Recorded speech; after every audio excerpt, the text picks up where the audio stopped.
Hello there. Welcome to the very first Line Upon Line Bible discussion, where we attempt to delve deeply into God's Word to learn about God, about ourselves, and about the world around us.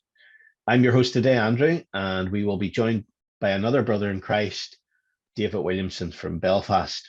Our discussion today is on the first verse of the Bible, as we look at a series of the foundation truths from Genesis over the next number of sessions. So open your Bible, grab a coffee, and we'll look at the Word of God together. Thank you. Okay, David, it's good to see you, and thanks for joining us in our first Line Upon Line Bible discussion. You're in the very first one. Appreciate it. Not only, hey bro, good to be with you. Yeah. So it's this, not only for those who are maybe watching in, it's not only that we're brothers in Christ, but brothers in the flesh as well. So it's good to see your face after we break. Yeah. So our discussion today, we're hoping to base it around Genesis chapter 1, verse 1, the first verse of the Bible. So we'll just get the text up and I'll put it on the screen. But just now we'll read it together. Genesis chapter 1, verse 1, well-known text. In the beginning, God created the heavens and the earth. We know the Lord blesses his word as we read it together.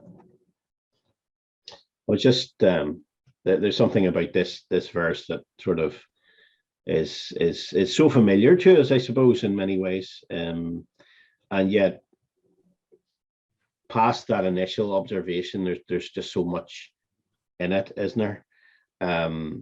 I suppose it sets the scene for a lot of what's going to happen next. We're coming to Genesis, David, and I don't know if you have any initial thoughts on the book of Genesis, but there's so much of the book of Genesis, especially these early chapters, that seem to be just full of important truths that have to be carried the whole way through, not only the rest of the Bible, but the whole way through reality that we know around us. Yeah, I mean, I've used the analogy in the past of the wardrobe door into Narnia. Okay. You know, the wardrobe could be easily ignored or passed by. People mightn't even notice it, but passing through that door brought them into this world of Lewis's creation.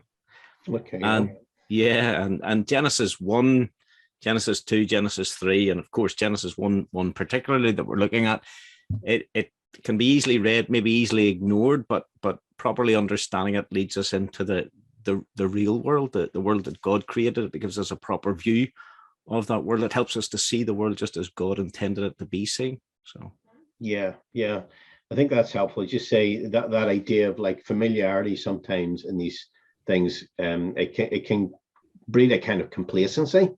Those of us that have grown up maybe with the Word of God and the Bible, when we read Genesis 1:1, oh yeah, we know that verse, a bit like John 3:16, it runs off your tongue. There's just a danger that you don't stop and meditate on it and actually think, well, what is it saying here? What is it conveying to us about the world that we live in, about the God that we have? And so, yeah, I think that's a helpful analogy. Yeah, so we can easily miss how important it really is, can't we? Yeah, it's foundational. I think what you're mentioning, how important it is. It's really foundational to everything that follows on from that. That's kind of what I meant by the wardrobe door. You need to pass through this. Okay. Get a proper view of what's on the other side. If this verse, all of the rest of Scripture is really an unpicking or an expanding upon the truth, which is here foundationally given to us. So. Yeah, it's sort of like the everything else flows out of the reality that is here in small form. Yeah, when I was thinking about this verse, David, my mind was going back to the fact that this verse was first written down by Moses, or ascribed to Moses, whoever, who wrote down these words in, I suppose, in a particular context too. We often think in the New Testament with the different letters, it was written to Romans or something like that. It was written with a very specific purpose by Paul to the Roman church. But sometimes when you read an epic, big verse like this, we maybe don't just think of the fact that it was Moses actually wrote this down by inspiration of and from the Holy Spirit in that sense. But there was a context in which it was probably given initially that very much suited it. Have you thought? Yeah, I mean, I think it's just so important to notice that, because, as you've said, other parts of Scripture have their content, have their context, and we think about that original context and application, but it's often forgotten just as we enter into Genesis. Even just remembering that it was given to the children of Israel by Moses. The children of Israel have been delivered out of the land of Egypt, gone through the Red Sea, across the desert, come to Sinai. That they had been brought into contact in a very special way with this God, and the covenant relationship that existed between them and God had been mentioned. And I think that there would have been in the hearts of many of the people of Israel this question. I mean, what kind of God is this? What is this God like? Is he a powerful God, or is he a weak God when we compare him with the nations around? Is he a local God, or is he does he have a wider sphere of authority and power? And I think when Moses takes up his pen to write Genesis, he has all of that in the background, and really we have this revelation given to show just the character of their God as being so much greater and more powerful and so on than the gods that surrounded them. Yeah, and it's funny because it is kind of a wee bit of a hobby interest in mine, ancient history, and it's so prominent that, if one nation attacks another nation, for instance, well, it must be that their God is stronger than that God, and every God seems to be their own little local deity, and if you can capture that other God, well, you've taken over really their control of them, because obviously their God is weaker. And we see it, I suppose, in Scripture in Daniel chapter 1 when Nebuchadnezzar comes up and he takes away the articles out of the temple, and he takes them down he thinks in his mind, my God Marduk must be more important than the God of Israel. But of course, Daniel 1 shows the difference to that, because it's actually God who's allowing it to happen. But there's that sense in which the nations around all have their own little deities. How different is this God? Yeah, and I think you can imagine, if we take this to have been written at some stage early on, maybe in the journey and so on, you can imagine the comfort that it would have been to the nation as they're going to face these other nations with their gods, even having the assurance of a God who's supreme, a God who's authoritative, a God who has power in every realm. I think that's all intended to be communicated. Yeah, that's really helpful. Just getting to the verse itself. And I was just thinking again, when it comes to Bible study, how important it is to look at how it says in the verse. In the beginning, God created the heavens and the earth. It's good to interrogate the text, to ask questions of the text. Why is this here? What is it for? And I suppose one of the questions that comes up is, in the beginning. Well, what beginning have we in mind here? What is it talking about? Have you any thoughts on those? Those kind of things? Well, I think that interrogating the text and then allowing the text to answer the questions that you're asking of it is important. And here, really, the beginning is described for us in a sense. So it says, "In the beginning, God created the heavens and the earth." So this is the beginning that marks the moment of the creation of the heavens and the earth, which of course is a Hebraism for the universe. So someone has said that the universe incorporates all of time and space and matter. And so this is the point when time, space, and matter then commenced to be. Wow, it's really big when you think about it like that, as a singular point. Yeah. When all those things that we know as the only thing we know, in a sense, in a normal realm, the things that we act within, Yeah. we act within time, where we are made of, well, our bodies are made of matter, and so everything that once wasn't here and now it became to be. Absolutely. I think that's the important thing, that the universe as we know it was once not here, and it wasn't as if there was something there, material or something there as far as time is concerned.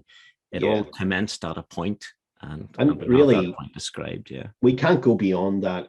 I mean, we can, because of scripture, go beyond it, but we can't go beyond that in thinking very well, because we tend to think of where there is no universe, we have a big blank space, and we think in terms of space, and yet space is part of that universe. So we can't really fold that up very well and put it away, and think of what was before it.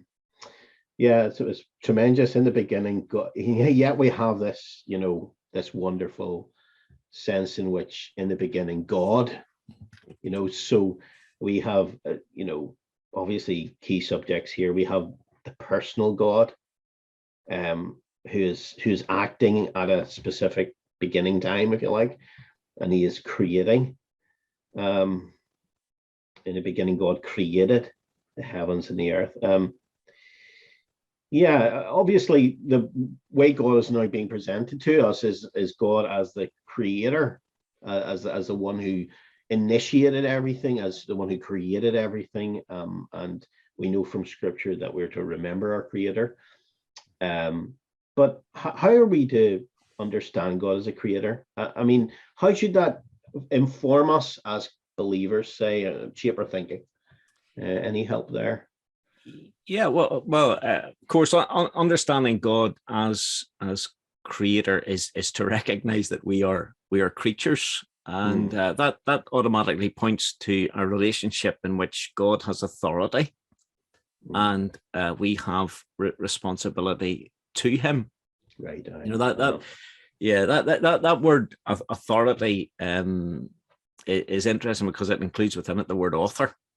Okay. So just as we recognize that the author of a story has rights to the story, so God has rights as far as his creation is concerned. And of course, he stresses this everywhere in the Bible. He stresses it here in Genesis chapter 1. We have him naming things, which is a declaration of authority over those things. We have him giving commands or directions to be obeyed, and all of that's the statement that this is a God, this creator God has authority. Now, of course, once we acknowledge that to be the case, it's going to impact things for us. I mean, there's a big stress, as we know in the present day, upon personal autonomy.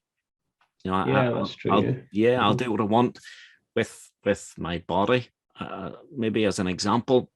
But there's a massive challenge to that thinking when we recognize that actually the ultimate owner is not us. We're tenants in our body, if you like. So God has ultimate rights as far as creation is concerned, and therefore we have responsibility to act within his guidelines, within his authoritative commands.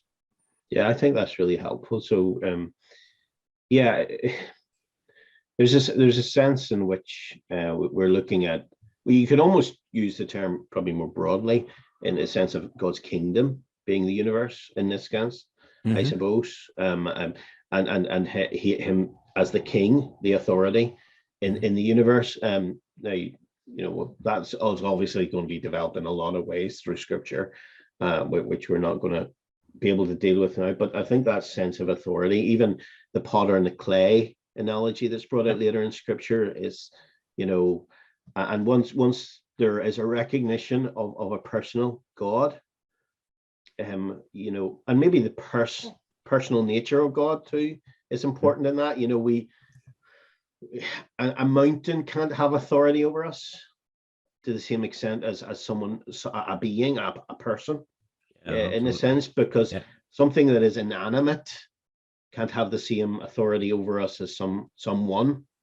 And I think that's maybe one of the other reasons why today we have this either no God or a kind of God that doesn't have that personal nature.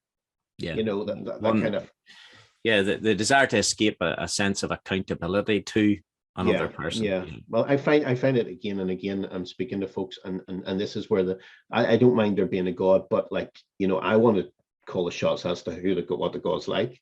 And the problem is, you come to Genesis 1:1, you can't do the calling of the shots because it's God that does that. Absolutely. In that sense, that's really helpful. And so our whole thinking should be shaped by this fact that God is the author, He is the creator, He is the one who is an authority. That's really helpful, like that.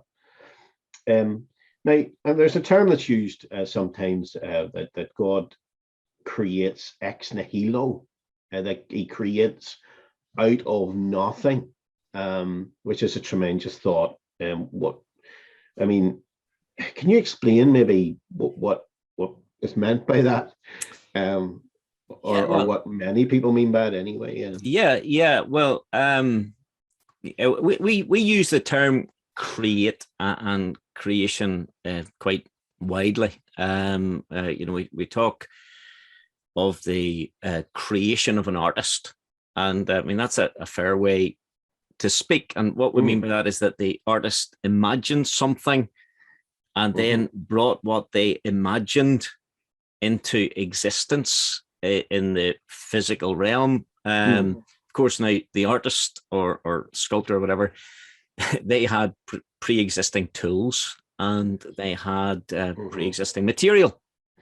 But when we say that God created ex nihilo, we're saying that there weren't any pre-existing tools and there weren't any pre-existing materials. Psalm 33 puts it, by the word of the Lord were the heavens made.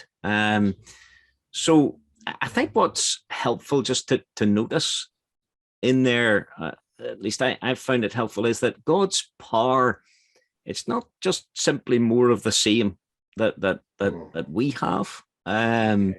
We couldn't produce a grain of sand out of nothing.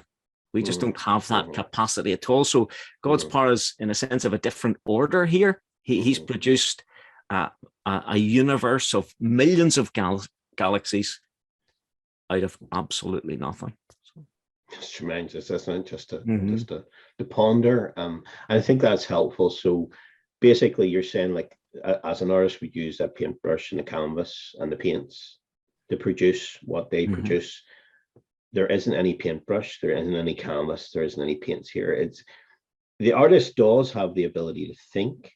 Yeah. The artist does have ability to communicate that thought through these other means to this canvas, if you like. Yeah. But God doesn't need the in-between stages or the basic bits. God did think in a sense, but it's in the communication of that thought that the things exist. It's in the word of the Lord. Creativity. We speak about creativity, and we're talking about that ability to imagine, really, and from that imagination to produce something. And this is a feature of human beings which God has granted to them in His grace. But it's a feature of God that He thinks and then creates, but He doesn't require all the secondary things that we need in order to make that possible. That's tremendous. It's tremendous. And as you say, that it's not therefore just an order of magnitude difference in His creative power. It's a nature. There's a difference in the nature of His power, in a sense.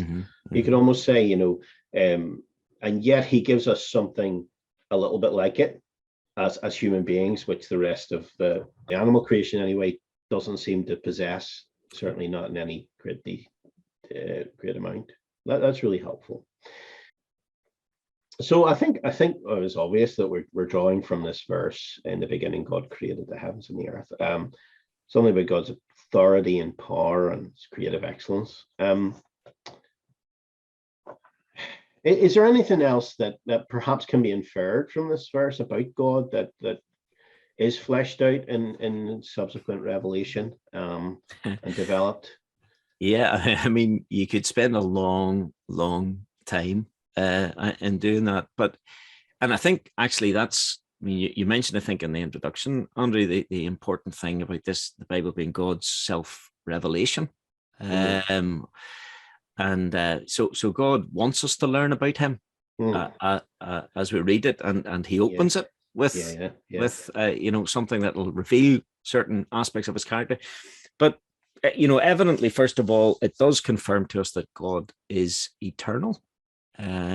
Because because if all of time and space and matter were created at this point, we could put a circle around time, space, and matter and say, well, God's outside of the time, space, and matter, so he's essentially timeless. He's eternal, he's immaterial. And I think as well, we were just mentioning there, you mentioned, I think, a very important thing which is implied in the verse, which is that God is personal. Because he acted volitionally to create. Say that, expand on that. What do you mean by volitionally? Okay, he acted out of his own will. Right. So he chose to act in that sense? He chose to act. That's it. Okay, absolutely. Yeah. So, power in and of itself decides nothing. Power doesn't create. Power is used by a person to create something at a point in time. And so we have a universe commencing to exist. Then we have to ask what caused it to exist at that point. Of course, the answer to that really is that God chose to act. He chose to exert the power which he always had, and that makes him a personal God, because that's a feature of personality. And I mean, you mentioned as well that this is the commencement of the Bible, and later revelation in the Bible, it enlarges upon this, it expands on this, but what it never does is contradict what we have in a verse, which is a tremendous evidence too, just of the inspiration of God's word. I remember when I was younger and I would pick down the Newbury Bible, it had different little symbols for in the beginning God created, as I think it mentioned that the word created, God was a plural and created was a singular. And I don't know whether, while we don't have the full revelation, say, of the Trinity as we know in the New Testament, there seems to be just, again, as you that idea of something that's latent within the verse that is later unpacked of a God who, in his plurality, if we can speak in that way of God, he acts, and yet he acts as a unity, as one in doing things. And so you have this plurality anyway, acting in unity, that seems to be involved in this. And maybe we'll see a little bit more of that as we go through Genesis. Do you think? Yeah, absolutely. I mean, that's just the other thing that came into my mind when I was thinking of that. But there's just so much, as you say, just even every word that we're just, what seems to be a very straightforward sentence, we've already found out it tells us so much about God, about the universe that we live in. And ultimately, in that sense, because we are part of that universe, about ourselves. So just on that, actually, this verse doesn't really only talk about God. It does talk about the universe and the heavens and the earth. Is there anything you want to develop in relation to the universe itself? Well, just one point maybe to make, which might be of help to some, is that for many years, scientists believed that the material universe was eternal. But that theory was kind of ripped from their grasp by scientific observations in the last century. And quite a few scientists were slow to accept the conclusion that the universe really does have a beginning. And the reason why they were maybe slow to do that, at least one of the reasons, was because there are implications with that. A universe with a beginning demands a creator. Right. Yeah. So the Bible has always claimed that the universe had a beginning, which demands a creator, but it does more than that. It introduces us to the creator behind the creation. And really the purpose of the Bible, as we often say, it's not a scientific textbook or anything of the sort, but what it does tell us is true. Absolutely.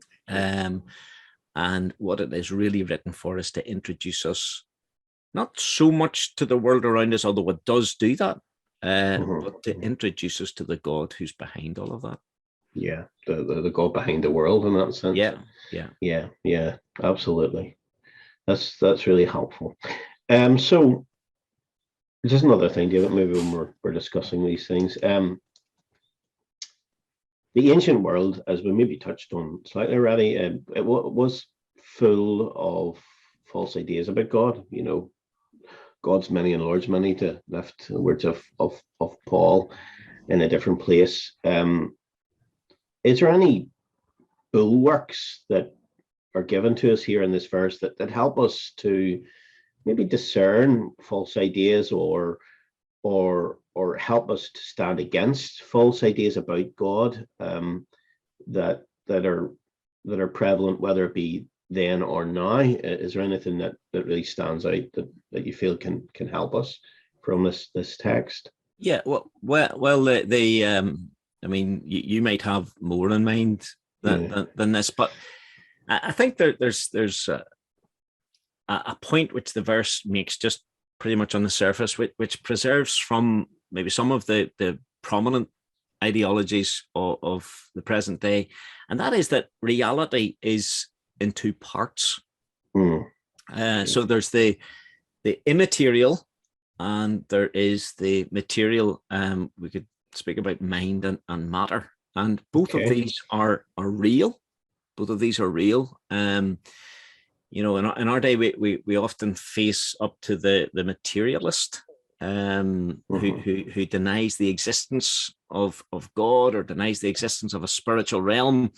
But what those people are doing is that they're limiting themselves to look at half of reality or at a portion of reality, and therefore they're closing their mind off to certain aspects of reality. And really what their presuppositions do is that they'll never really fully understand the world.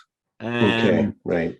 Because there are certain experiences that people have, there are certain things that happen, there are historical events and so on, which they have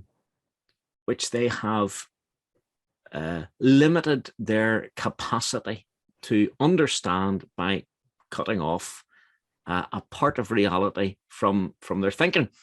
Now, what I will say is this, that one of the wonderful things about this first verse and the Bible generally is that there is a basis in it to understand all of reality, all of human experience. I mean, we don't need to deny physical experiences and physical existence, and we don't need to assume some sort of way of looking at that which regards it as illusory or an illusion of some sort. But as well as that, we don't need to deny spiritual experiences. Of course, we can assess them, and we have to assess them. Should do.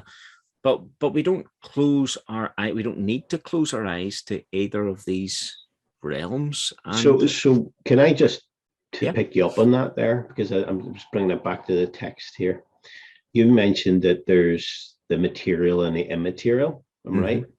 So just taking it through the verse so that we can maybe understand that better. The heavens and the earth is a whole of the creation, the whole of the material universe, you're saying? That's it, yes. Whereas God and his person, and his personality in that sense, stands outside of that. So if you were drawing your circle, there's the the physical, the material element, and there's the non-material, the immaterial, the non-physical but there's that sense in which there's something other than simply the nuts and bolts of the creation.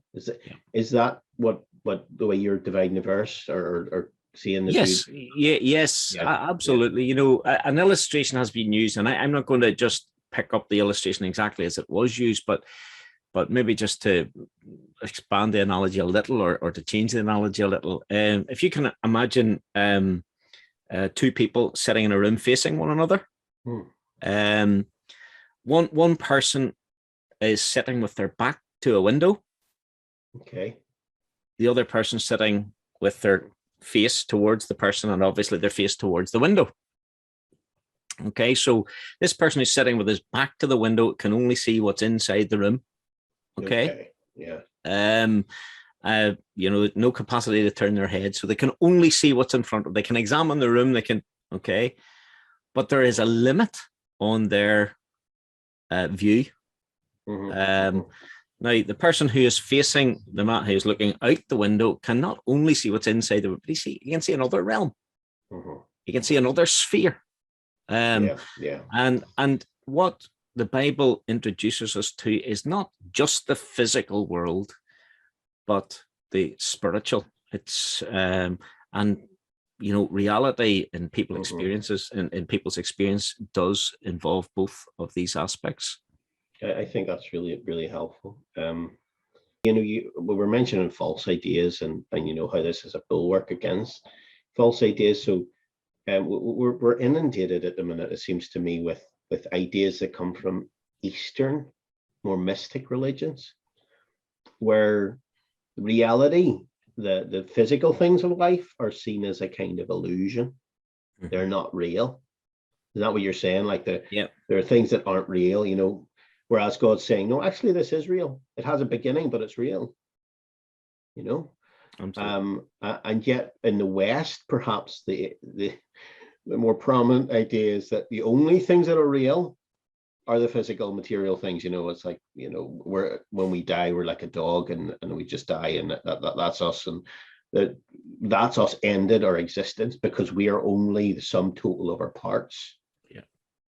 And so these two, one of them is shouting, as it were, the only thing that's real is the material realm, and the other's shouting, the only thing that's real is the immaterial realm.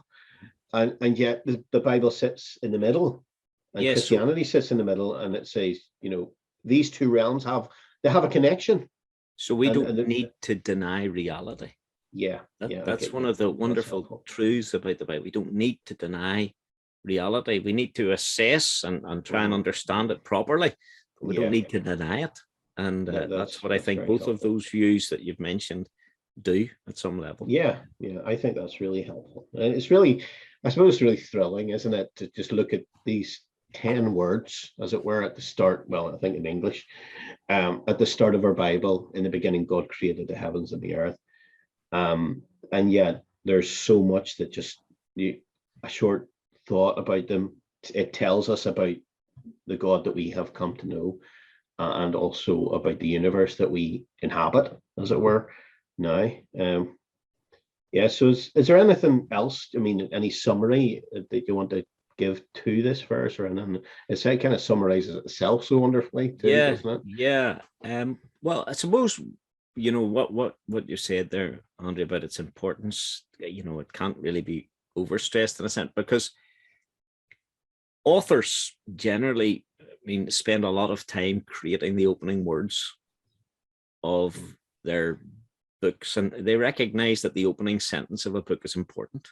Now, this is the God of, you know, infinite wisdom, the God of the universe, and we say this, you know, carefully, but he's had eternity in that sense to plan the opening words of his self revelation, and Genesis 1:1 is how he chooses to do it.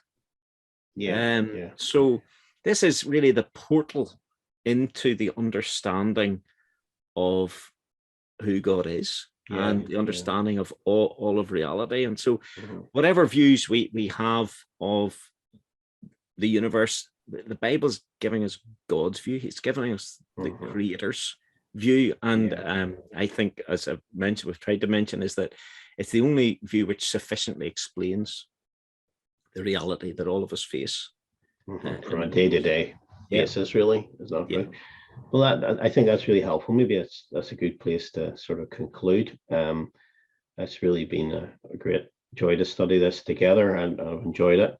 I trust it's been a help not only to us, but a help to others. We're hoping to have another podcast, another discussion. We'll be looking next at Genesis 1:26 to 28, or I think it's 26 to 28, maybe 26 to 27, the creation of man. And hopefully we'll start to explore the understanding there of what man is in God's creation, which is tremendously important as well. Yeah, looking forward to that very much. You take care, and God bless. Thank you.